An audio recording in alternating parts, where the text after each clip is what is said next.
Salam bersama saya Nevin Majid dalam 15 minit MMTV edisi 6 Mac 2024.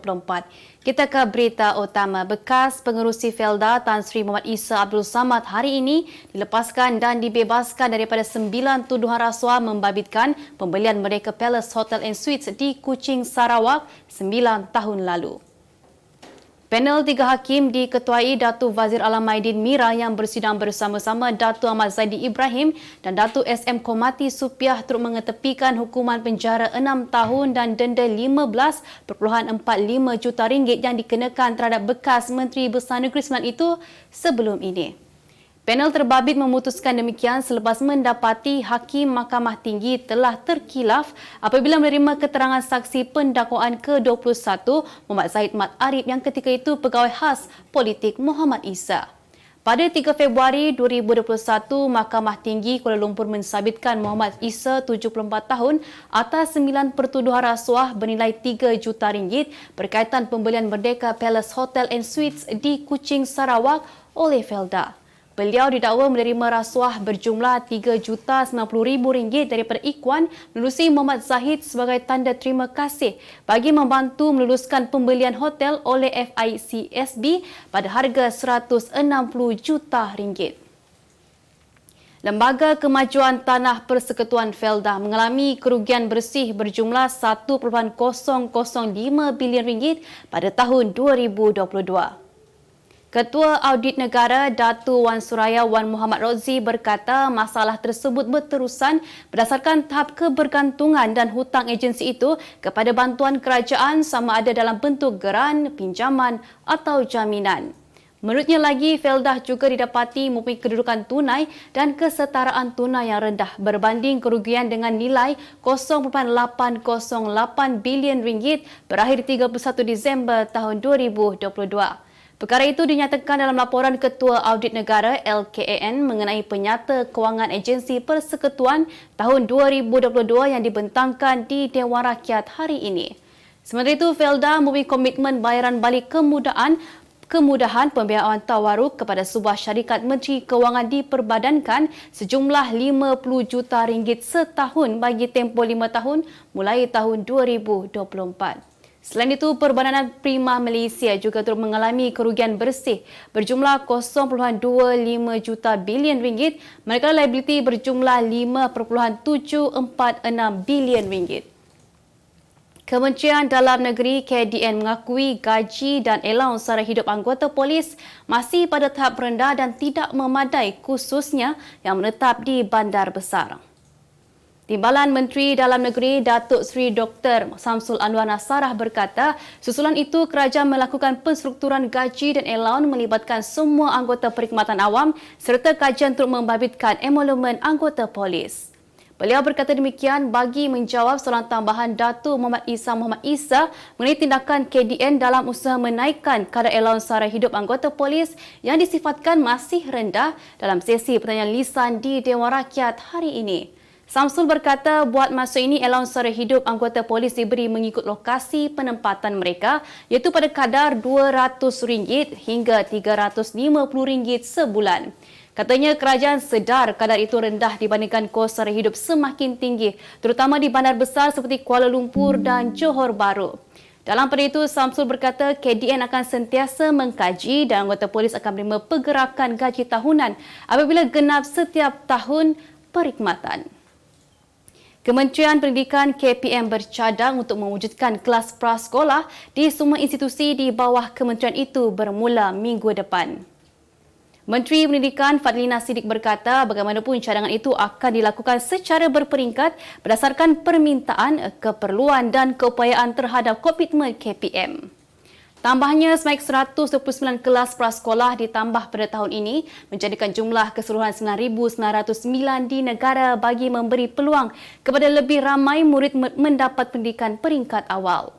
Selain itu, merujuk kepada cadangan mewajibkan semua kanak-kanak terutama Bumi Putra untuk mula belajar sistem prasekolah seawal usia 5 tahun, Fadlina berkata pihaknya bersama petugas khas iaitu task force yang telah ditubuhkan sedang meneliti keperluan tersebut.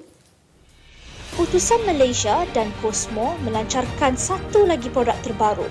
Apa yang ada dalam iklan mereka?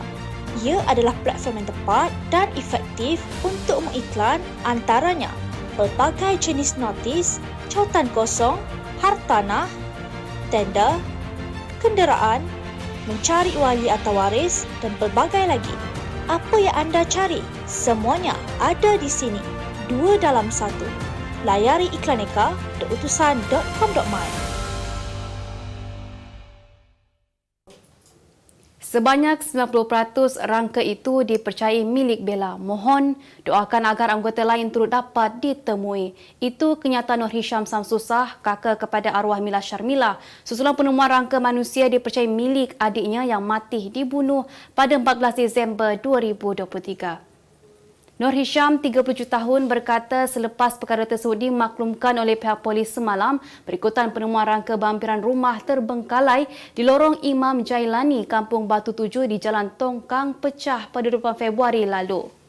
Ujarnya hasil pemeriksaan telah menjumpai 2 ketul tulang dipercayai tulang bahagian paha, 2 ketul tulang bahagian betis dan 2 ketul tulang bahagian keting di lokasi tersebut. Bagaimanapun, katanya mereka masih menunggu keputusan daripada pihak forensik bagi mengesahkan rangka manusia tersebut adalah milik ibu tunggal itu. Sebelum ini, negara dikejutkan dengan kehilangan Bella, 32 tahun selepas dilaporkan hilang sebaik keluar bersama teman lelakinya ke sebuah kedai dobi di daerah ini sebelum laporan polis dibuat oleh ahli keluarganya pada 16 Disember lalu. Aktor meningkat naik Mirkin tidak mahu melakukan babak yang mengandungi unsur lucah dalam mana-mana drama atau filem. Tegas pemilik nama penuh Muhammad Syamil Syakwin Saiful Izam, 23 tahun, dia menolak kerana mahu menjaga nama baik keluarga agar tidak tercalar akibat babak yang tidak sepatutnya dilakukan oleh pelakon beragama Islam. Dia yang popular menerusi drama Melur untuk Firdaus percaya setiap perkara yang dilakukan oleh seorang pelakon adalah bergantung kepada prinsip hidup masing-masing. Namun, baginya tindakan seseorang pelakon juga perlulah selari dengan imej sebagai seseorang yang beragama Islam. Berita luar negara, seorang juruterbang syarikat penerbangan Thailand membantu seorang penumpang untuk bersalin selepas wanita hamil itu mengalami kesakitan semasa menaiki penerbangan dari Taiwan menuju ke Bangkok pada 23 Februari lalu. Juruterbang berkenaan Jakarin Saran Rak School dilaporkan tidak mempunyai latihan perubatan atau asas pertolongan cemas, namun dia nekat membantu ibu tersebut melahirkan seorang bayi lelaki. Setelah mendapat panggilan kecemasan daripada kru kabin, Jakarin meminta pembantu juruterbang untuk mengemudi pesawat dan bergegas membantu pesakit. Walaupun tidak pernah berada dalam situasi seumpamanya sepanjang 18 tahun dia bertugas sebagai juruterbang, dia berjaya membantu wanita berkenaan untuk bersalin. Kerosakan kabel dasar laut di Laut Merah mengganggu rangkaian telekomunikasi serta memaksa syarikat pembekal untuk mengubah laluan 1/4 trafik internet di Asia, Eropah dan Asia Barat. Syarikat Telekomunikasi Hong Kong HGC Global Communications menyatakan kabel milik 4 rangkaian telekomunikasi utama itu telah dipotong menyebabkan gangguan ketara kepada rangkaian komunikasi di Asia Barat. Tambah, syarikat itu pihaknya sudah mengubah laluan trafik untuk meminimumkan gangguan kepada pelanggan dan menghulurkan bantuan kepada perniagaan yang terjejas. Bagaimanapun, HGC tidak menyatakan punca kabel tersebut rosak atau pihak yang bertanggungjawab. Sementara itu, Seacom yang berpangkalan di Afrika Selatan dan memiliki salah satu sistem kabel yang terjejas memberitahu kerja membaik pulih kabel berkenaan hanya akan bermula sekurang-kurangnya sebulan dari sekarang. Kemas kini pengetahuan anda tentang isu ekonomi dan pasaran. Merangkumi sektor hartanah, perniagaan, keuangan, komoditi, IKS, halal niaga dan dunia korporat. Sentiasa ikuti perkembangan ekonomi semasa di dalam dan luar negara. Semua informasi terkini hanya di hujung jari. Dapatkan edisi ringgit setiap Isnin hanya di Akhbar Utusan Malaysia.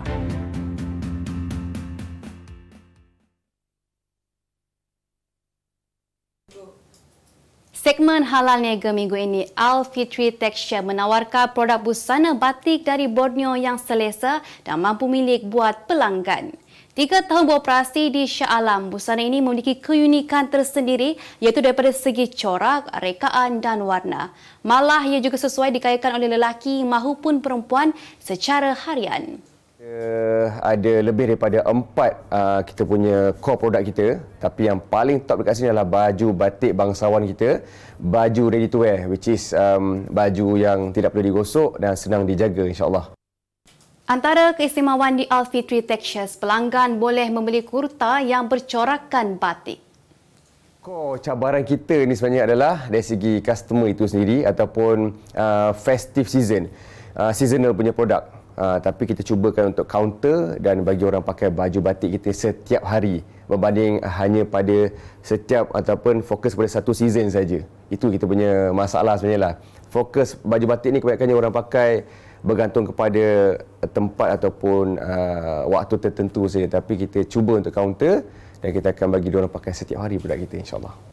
Akaun fleksibel atau akaun 3 kumpulan simpanan wang pekerja KWSP yang dijangka boleh diakses oleh ahli pada April depan wajar diwujudkan, namun perlu ditegaskan hanya untuk keperluan mendesak seperti perubatan atau pengajian.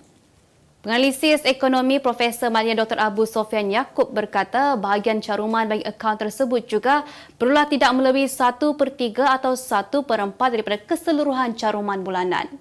Sementara itu, pengarah program MBA Putra Business School Profesor Madya Dr. Ahmed Razman Abdul Latif berkata, fungsi akaun fleksibel itu perlu diperhalusi hanya untuk pencarum tertentu saja, iaitu mereka yang sudah mempunyai simpanan persaraan yang mencukupi. Ujarnya, fungsi itu lebih kepada pencarum yang mempunyai simpanan persaraan yang mencukupi tetapi memerlukan wang tambahan atas maksud kecemasan. Berita sukan, tugas berat menanti pengendali Harimau Malaya Kim Panggon untuk mengadunkan semula strategi bagi membentuk skuad terbaik untuk mengharungi 2 aksi menentang Oman pada 22 dan 26 Mac depan. Oman kelihatan lebih bersedia dalam segala aspek berbanding Harimau Malaya, biarpun pasukan di ranking ke-80 dunia itu bakal dibimbing pengendali baharu selepas Branko Ivankovic dipecat selepas kejohanan Piala Asia lalu. Oman kini dikendalikan jurulatih Jaroslav Silhevi dan aksi menentang Malaysia nanti merupakan perlawanan antarabangsa pertama bagi jurulatih kelahiran Republik Czech itu sebagai pengendali skuad kebangsaan Oman yang baharu. Pemerhati bola sepak tempatan Zakaria Rahim berkata berdasarkan senario semasa, Oman dilihat sebagai pasukan pilihan berbanding Harimau Malaya dalam 2 aksi kelayakan Piala Dunia 2026 dan Piala Asia 2027 nanti. Perseorangan lelaki nombor 1 negara Li Zijia dijangka sudah bersedia sepenuhnya bagi menggalas misi pada kejohanan badminton terbuka Perancis yang berlangsung di Paris bermula semalam hingga Ahad ini. Bekas pemenang kejohanan All England itu dijangka tidak berdepan sebarang masalah untuk melangkah ke pusingan seterusnya apabila dijadualkan menentang pemain Denmark Magnus Johansson di pusingan pertama hari ini. Berdasarkan prestasinya sebelum ini, Zijia memiliki rekod yang cemerlang setiap kali beraksi di pentas Eropah sejak 2020 apabila 5 kali melangkah ke pentas final selain muncul juara dalam 2 kejohanan iaitu All England 2021 dan terbuka Arktik tahun lalu. Jurulatihnya Wong Tat Meng mengakui pemain nombor 10 dunia itu sudah mula menunjukkan peningkatan positif meskipun masih ada beberapa aspek yang perlu diperbaiki bagi mendapatkan aksi sempurna. Pada saingan musim ini, Zijia boleh dianggap menampilkan aksi memberangsangkan apabila berjaya melangkah ke peringkat suku akhir ketika beraksi pada Terbuka India dan Masters Indonesia. Sebagai penutup 15 minit MMTV hari ini, saksikan laporan cuaca esok, Khamis 7 Mac 2024.